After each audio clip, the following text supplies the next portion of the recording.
Here we are, friends. Hello everyone. I'm very happy to be back with you for this first pre-match of this new era made by Xabi Alonso with Trent Alexander-Arnold. I'm very excited despite the fact that the competition is not the real World Cup and so on, and that it may be smaller than expected. I can tell you that Real Madrid has already sold out, so there will be a crowd in the stadium, and I think that many of us will be in front of our screens watching this new Real Madrid. And it starts with al-hilal, a big team from Saudi Arabia considered to be the Real Madrid of Asia. I'm going to introduce this team to you, but just before that, I'd like to remind you that yesterday, I showed you this video on the 5 reasons to believe in Real Madrid's final victory in the Club World Cup. The video is still available if you're interested. Today's program includes no press, Real Madrid news, al-hilal's presentation, my live lineup and of course, we'll end with my predictions with my partner Unibet, with whom I'm continuing the adventure for a 3rd season. So thank you, it's thanks to you that Unibet trusts me and so we're continuing for a 3rd season. I remind you that you have €10 offered up to €100 in the form of a free bet with the code Chronicle10. With the link in the description. Of course, gambling is strictly reserved for adults and you must bet responsibly with friends. I'll share my predictions with you at the end of the video. Here's the schedule. So Real Madrid start their Club World Cup tomorrow, against al-hilal. Sunday's match against Pachuca, who we've already met in the Intercontinental Cup. And we'll end this group stage against Salzburg on Friday at 3 AM. I'll see if I'll do the debrief live or at breakfast. It will depend on how tired I am. Let's start with the Real Madrid news with this jersey, the second Real Madrid jersey, short-sleeved version, long-sleeved version on Kylian Mbappé. It's a banger, it's an excellent vintage. I love it. Personally, I'm a big fan. Now, let's say that I generally buy 1 jersey per season and I think my purchase will be directed towards the 3rd jersey with the original Adidas and electric blue. But give me your opinion, are you going to buy this jersey? I admit that I really like it. I'm a big fan. I give it a 16/20. There you have it. Regarding the rest of the Real Madrid news, good news since Brahim Diaz, according to Fabrizio Romano, is going to extend his contract. We're talking about a contract that will go until 2030. The next one to be extended is none other than Thibaut Courtois. It's very important to have players like Brahim Diaz because, as I often say, it's important to have a great starting 11, but it's perhaps even more important to have substitutes who accept this role as a super sub. He has the ability to come on and change the match. He may be less decisive, it's true, when he starts, but in 2024, if we manage to do the Champions League and League One double, it's thanks to players like him and Rosselló. So obviously, it's still excellent news for Real Madrid. Xabi Alonso, who said to the press, is starting a new chapter and we have to prioritize what's important, what we want to be, how we want to play and what we feel. We want to be able to apologize from the start and from the match against al-hilal. So this desire to show our identity, to have a recognizable real, to have a real made in Xabi Alonso. We remember that we analyzed the press conference, he talked about playing identity with preferential circuits, with counter-pressing. We're going to talk about pressing. In short, Xabi Alonso has me really hyped. I have the impression that for now, he's been flawless. Now, only the green rectangle will prove the Spanish coach right or wrong. But for now, in terms of communication, well, that's all I've ever dreamed of hearing from a Real Madrid coach. He started coaching Vinícius, Mbappé and so on. And when I saw this photo, I thought to myself, Vinícius, he almost won the Ballon d'Or, he should even have won the Ballon d'Or. We know that Vinícius has overcome a gap with Ancelotti, but I think that with Xabi Alonso, he can become even stronger. And I think Xabi Alonso can make him more precise in certain areas, teach him a new range of his game and that's why sometimes it's good to change coaches and I think he's going to learn a lot with the Spanish coach. In any case, he's very motivated to work with Xabi Alonso. We're going to continue to work hard to win a lot with him. The kind of speech we like to hear when we're fans of Casablanca. And Xabi Alonso, I talked about him yesterday, who sent a very clear, almost authoritarian message. Those who don't run and don't make the effort for the team won't count. Same thing, we've always dreamed of hearing that, of seeing players who tear themselves apart, who have mastery of the game, who aren't always reacting, but who are precisely in action, players who press or counterpress depending on how we see things.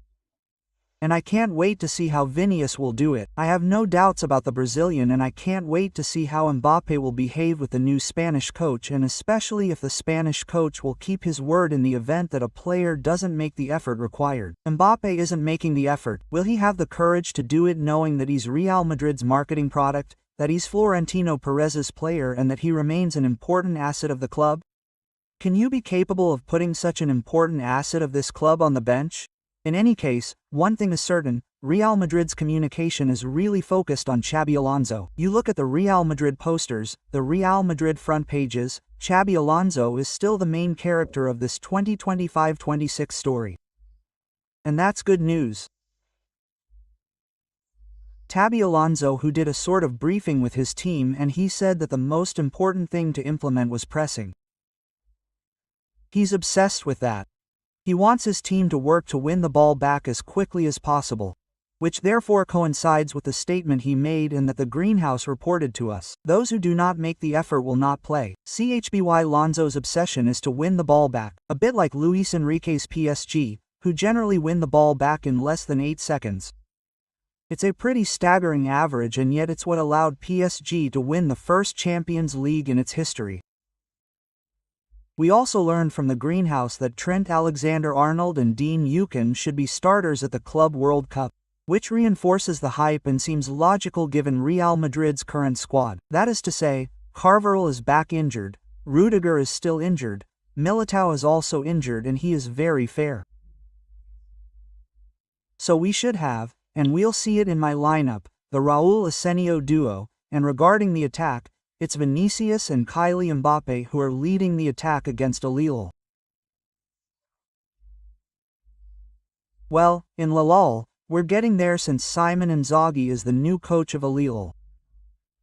He replaces Jorge after a rather disappointing season where al-Hilal finished second, far behind Al-Ittihad, Karim Benzema's club, and 5 points ahead of Al-Nassr, Cristiano Ronaldo's club. As I said, al-Hilal is the club that is normally supposed to win every year. It's the Real Madrid of Asia. So when a club, and this club in particular, doesn't win, usually the coach is sacked, which is what happened. And so Simon Inzaghi, who is a 2-time Champions League finalist with Inter, will take charge of this team. Be careful, I'm very wary of al-Hilal. Why? Because they are the most dangerous team in this group. We will see that with the players in this team. There's a chance that they could really hurt us. They are here because they have quality players. We know the players that are there. There's Bono, who played for Sevilla. Wait, I will remove the logos. There you go. There is Koulibaly, who played for Chelsea and Napoli. There's Renan Lodi, who played for Atletico, Cancelo, Ruben Neves, who scored the winning penalty in the Nations League, Milinkovic, Savic, Malcolm, the former Bordeaux player, Mitrovic, who is one of the top scorers in the Saudi League. In short, this team is full of talent, and with a coach as talented as Simon Inzaghi, this team is capable of worrying us.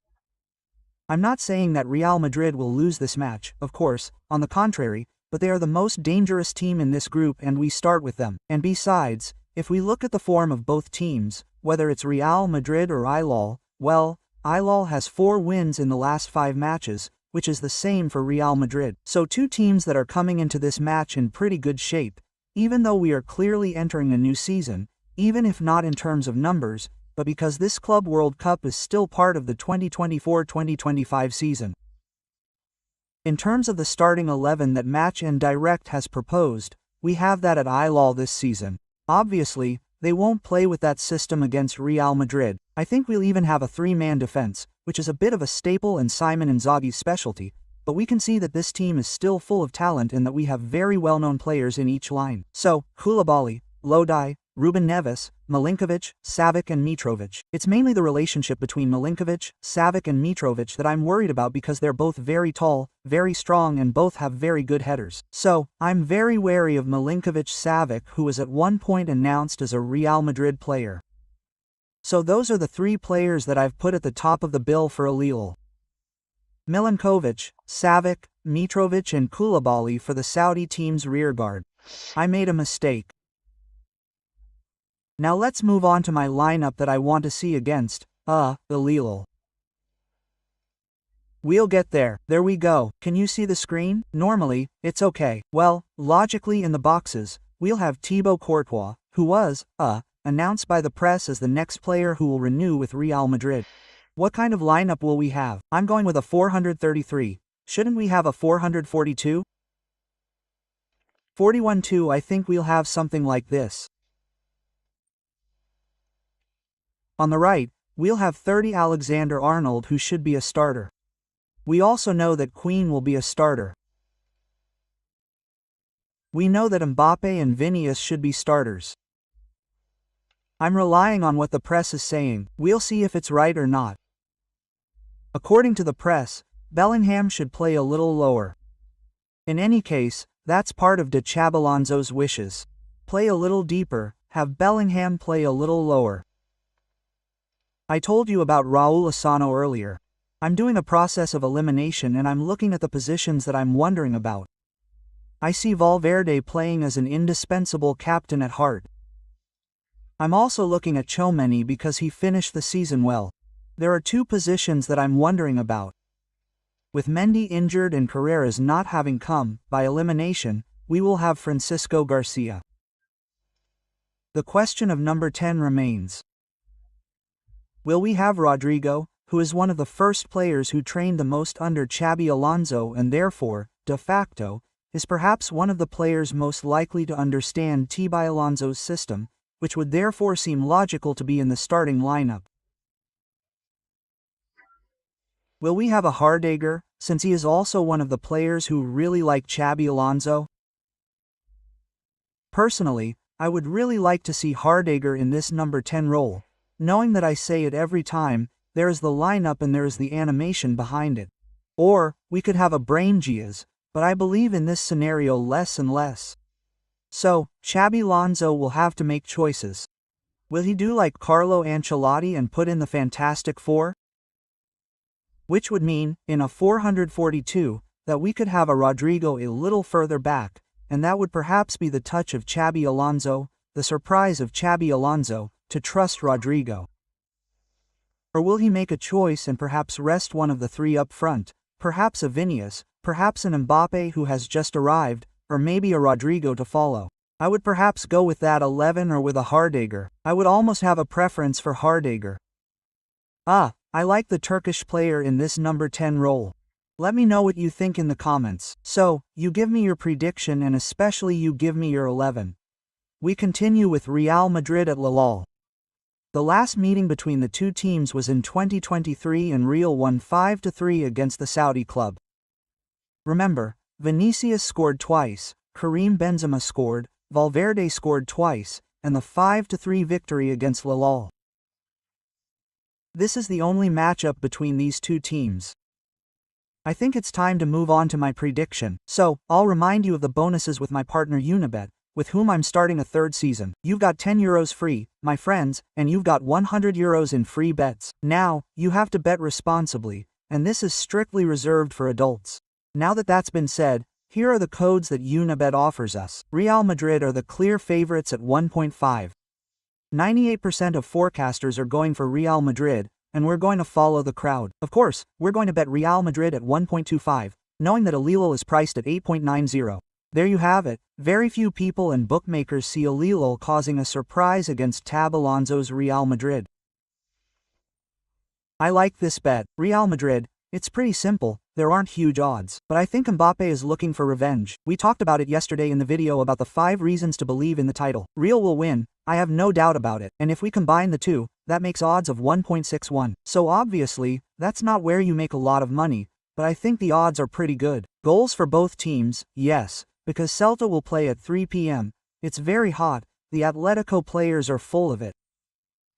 This Real is tired because they started their season last August, and I imagine that they will perhaps have a slump at some point and in 2023 against Real, so they are capable of scoring in big games. They have a lot of quality. I presented the squad to you. This is Simon Inzaghi's first match, who is a fine tactician. So I see both teams scoring but a Real Madrid win. Now, if I had to make two exact predictions, I would go for 4-1 for Real Madrid, at odds of 11.80. It's quite a risky bet. Don't go for an exact score if you're not sure, or 3-0 if Real manage to keep a clean sheet. A scenario that I can't imagine, or rather, I can't imagine a bit. So 4-1 for me, Real Madrid win, Mbappe to score and Vinícius Júnior to score. I hope we'll see a real complementarity between the two Real Madrid strikers. Given that the press is telling us that both will start, I didn't put Rodrygo in the starting lineup, so in that case, I don't see Rodrygo scoring. There you have it, friends. I think we've covered everything, so give me your opinion on this match. In the meantime, you can find me with exclusive member videos with Real Madrid's 11, Castilla playing Real Madrid in the Copa del Rey final, or the documentary on Vinícius. But most importantly, give me your prediction and your 11 for al-hilal, and we'll see you tomorrow night on show after the match live. There you have it. This is the new feature this season. We're going to continue what we did last season. I'll do my live debriefs this season to experience the emotion with you, whether it's satisfaction or disappointment. And we'll come back the next day with a cold debrief to look at all the statistics, your Q&As on Instagram and so on and so forth. So tomorrow, activate the bell. We'll meet again live for the show debrief of Xabi Alonso's first match, and I hope to drop my first bombos. Thank you to all my friends for your loyalty, and I'll see you very soon. Ciao!